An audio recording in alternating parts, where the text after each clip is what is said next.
এক মিনিট সময় হবে আল্লাহ রাসূল সাল্লাল্লাহু আলাইহি ওয়াসাল্লামের একটি ছোট্ট হাদিস শোনার জন্য।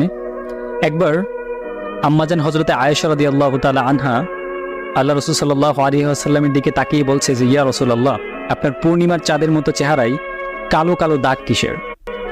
তখন রাসূলুল্লাহ সাল্লাল্লাহু আলাইহি ওয়াসাল্লাম চুপ হয়ে গেলেন। আম্মাজান যখন আবারও জিজ্ঞেস করলেন যে, ইয়া রাসূলুল্লাহ, আপনার কালো দাগগুলো কি বসন্তের দাগ? তাহলে আপনি আল্লাহ তাআলার কাছে দোয়া করেন যেন তিনি আপনার কালো দাগগুলোকে সরিয়ে দেন। তখন রাসূল সাল্লাল্লাহু আলাইহি ওয়াসাল্লাম কান্না করে দিলেন এবং বললেন যে, আয়েশা, তুমি জানো এই দাগগুলো কিসের? আমার এই দাগগুলো সরিয়ে দেওয়ার জন্য আমি আল্লাহ তাআলার কাছে কখনোই দোয়া করব না। এই দাগগুলি হচ্ছে তাইফের ময়দানে যে ছেলেরা আমাকে পাথর দিয়ে আঘাত করেছিল, সে আঘাতের চিহ্ন।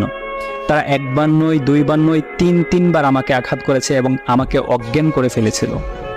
আমি চাই না আমার এই দাগগুলো মুছে যাক। কিয়ামতের ময়দানে যখন আমার সমস্ত উম্মতরা বলতে থাকবে যে, রাসূল আপনি কোথায়, তখন আমি এক একটা কালো দাগের বিনিময়ে আমার হাজার কোটি উম্মতকে আমি জান্নাতে নিয়ে যাব।